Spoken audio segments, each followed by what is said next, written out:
1975 সালের 15 আগস্ট রাত 3:30 ঢাকা শহর। চারদিকে গভীর নিস্তব্ধতা, যেন শহর নিজেই কোনো অদৃশ্য আতঙ্ক অনুভব করছে। দূরে কোথাও কুকুরের ডাকা আর মাঝে মাঝে সামরিক যানবাহনের মৃদু শব্দ সেই নিস্তব্ধতাকে ভেঙে দিচ্ছিল। ধানমন্ডির 32 নম্বর সড়কের একটি বাড়ি, যেখানে বসবাস করছিলেন শেখ মুজিবুর রহমান। সেই মুহূর্তে ছিল ইতিহাসের এক ভয়ঙ্কর অধ্যায়ের কেন্দ্রে। বাইরে ধীরে ধীরে জড়ো হচ্ছিল কিছু সশস্ত্র সেনা সদস্য, যাদের চোখে ছিল কঠোরতা আর মনে এমন এক সিদ্ধান্ত যার পরিণতি বদলে দেবে একটি দেশের ভবিষ্যৎ। রাত যত গভীর হচ্ছিল, ততই স্পষ্ট হয়ে উঠছিল একটি পরিকল্পনার ছায়া। এই পরিকল্পনা কোনো হঠাৎ সিদ্ধান্ত ছিল না, বরং অনেক দিনের জমে থাকা অসন্তোষ, ক্ষমতার লোভ এবং রাজনৈতিক দ্বন্দ্বের ফলাফল। স্বাধীনতার মাত্র 4 বছর পর দেশ তখনও অর্থনৈতিক সংকট, দুর্ভিক্ষ এবং রাজনৈতিক অস্থিরতার মধ্যে দিয়ে যাচ্ছিল। সেই দুর্বলতাকেই কাজে লাগিয়ে কিছু সেনা কর্মকর্তা নিজেদের হাতে তুলে নিতে চেয়েছিল ক্ষমতার নিয়ন্ত্রণ। তাদের মধ্যে অন্যতম ছিলেন মেজর সৈয়দ ফারুক রহমান এবং মেজর রশিদ, যারা বিশ্বাস করতেন যে এই রাতই হবে তাদের ইতিহাসে জায়গা করে নেওয়ার সুযোগ। ধানমন্ডির সেই বাড়ির ভেতরে তখন সবকিছু ছিল স্বাভাবিক। পরিবারের সদস্যরা গভীর ঘুমে। কেউ জানত না যে কয়েক মিনিটের মধ্যেই তাদের জীবন চিরতরে বদলে যাবে। ঠিক সেই সময় সশস্ত্র দলটি ধীরে ধীরে বাড়ির সামনে অবস্থান নেয়। ভারী বুটের শব্দ, লোহার গেটে আঘাত, সবকিছু মিলিয়ে তৈরি হচ্ছিল এক অশুভ আবহ। মুহূর্তের মধ্যে নীরবতা ভেঙে যায় আর শুরু হয় এক নির্মম আক্রমণ, যার প্রতিধ্বনি আজও বাংলাদেশের ইতিহাসে শোনা যায়। ঘটনার গতি এত দ্রুত ছিল যে কেউ প্রতিরোধ গড়ে তোলার সুযোগ পায়নি। সেই রাত শুধু একজন নেতার হত্যাকাণ্ড ছিল না, বরং একটি পরিবার, একটি স্বপ্ন এবং একটি আদর্শের উপর আঘাত ছিল। বাড়ির ভেতরে ছড়িয়ে পড়ে আতঙ্ক, চিৎকার আর গুলির শব্দে পুরো এলাকা কেঁপে ওঠে। ইতিহাসের পাতায় সেই মুহূর্তগুলো রক্তে লেখা হয়ে যায়, যেখানে মানবিকতার সব সীমা অতিক্রম করা হয়েছিল। এই হামলার পেছনে যে রাজনৈতিক ষড়যন্ত্র কাজ করছিল, তার কেন্দ্রে ছিলেন খন্দকার মোশতাক আহমেদ, যিনি পরবর্তীতে ক্ষমতার শীর্ষে বসেন। এই পরিবর্তন ছিল এত দ্রুত এবং পরিকল্পিত যে অনেকেই বিশ্বাস করেন এটি শুধু একটি সামরিক বিদ্রোহ ছিল না, বরং একটি সুপরিকল্পিত ক্ষমতা দখলের অংশ। আন্তর্জাতিক রাজনীতির ছায়াও এই ঘটনার সঙ্গে জড়িয়ে ছিল বলে বিভিন্ন বিশ্লেষণে উঠে এসেছে, যদিও তার পূর্ণ সত্য আজও অজানা রয়ে গেছে। ঢাকার সেই রাত শেষ হওয়ার আগেই সবকিছু বদলে যায়। ভোর হওয়ার আগেই একটি জাতি তার পথ প্রদর্শককে হারায়। রেডিওতে নতুন ঘোষণার মাধ্যমে দেশ জানতে পারে ক্ষমতার পরিবর্তনের কথা, কিন্তু সেই ঘোষণার পিছনের রক্তাক্ত বাস্তবতা অনেক দিন পর্যন্ত আড়ালেই থেকে যায়। সাধারণ মানুষ হতবাক হয়ে যায়। কেউ বিশ্বাস করতে পারে না যে এমন একটি ঘটনা তাদের চোখের সামনে ঘটতে পারে। এই হত্যাকাণ্ড শুধু একটি রাজনৈতিক পরিবর্তন ছিল না, বরং এটি বাংলাদেশের ইতিহাসে একটি স্থায়ী ক্ষত তৈরি করে। পরবর্তী বছরগুলোতে এই ঘটনার বিচার, সত্য অনুসন্ধান এবং ইতিহাসের পুনর্লিখন নিয়ে বহু বিতর্ক সৃষ্টি হয়। অনেক তথ্য সামনে আসে, আবার অনেক কিছুই অন্ধকারে থেকে যায়। প্রশ্ন আজও রয়ে গেছে, এই রাত কি শুধু কিছু সেনা কর্মকর্তার সিদ্ধান্ত ছিল, নাকি এর পেছনে ছিল আরো গভীর, আরো অন্ধকার কোনো শক্তি? সময় যতই পেরিয়ে যায়, 15 আগস্টের সেই রাত ততই একটি রহস্যে পরিণত হয়। নতুন প্রজন্মের কাছে এটি শুধু একটি ইতিহাসের ঘটনা নয়, বরং একটি প্রশ্ন।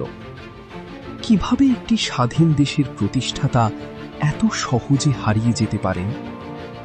সেই প্রশ্নের উত্তর খুঁজতে গিয়ে আমরা বারবার ফিরে যাই সেই রাতের অন্ধকারে, যেখানে এখনো লুকিয়ে আছে অজানা অনেক সত্য।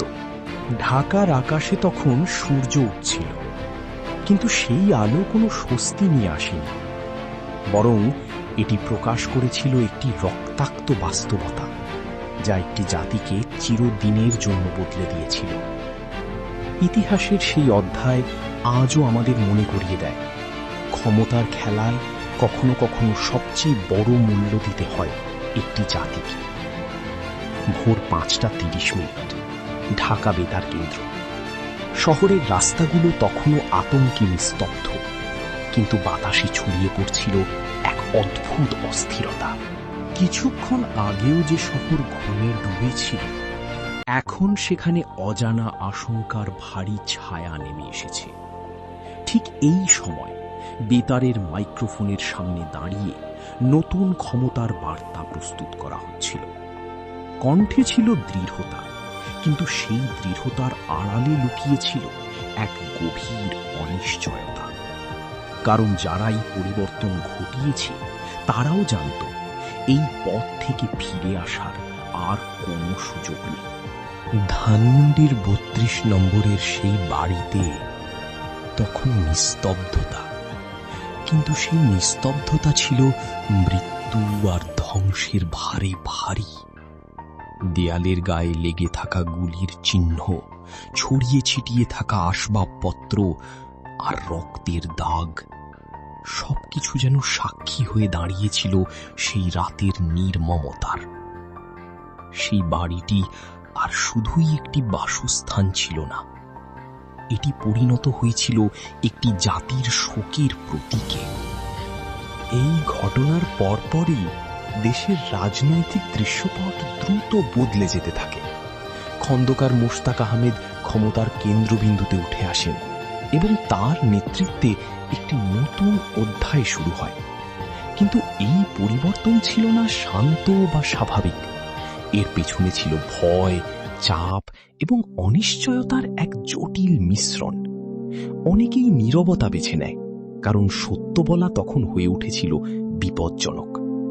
রাষ্ট্রযন্ত্রের ভিতরে এবং বাইরে ছড়িয়ে পড়ে এক ধরনের অদৃশ্য নিয়ন্ত্রণ, যেখানে প্রশ্ন তোলার সাহস হারিয়ে ফেলেছিল অনেকেই।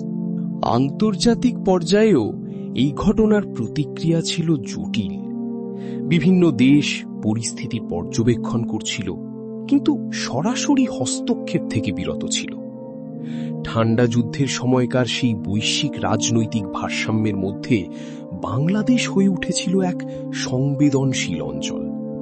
কিছু বিশ্লেষক মনে করেন এই ঘটনার পেছনে আন্তর্জাতিক শক্তির নীরব সমর্থন থাকতে পারে, যদিও এর কোনো সুস্পষ্ট প্রমাণ কখনো প্রকাশে আসেনি। এই অনিশ্চয়তাই ঘটনাটিকে আরো রহস্যময় করে তোলে।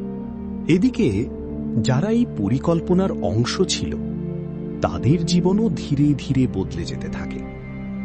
কেউ বিদেশে পালিয়ে যায়, কেউ আবার নতুন ক্ষমতার ছায়ায় নিরাপত্তা খুঁজে নেয়।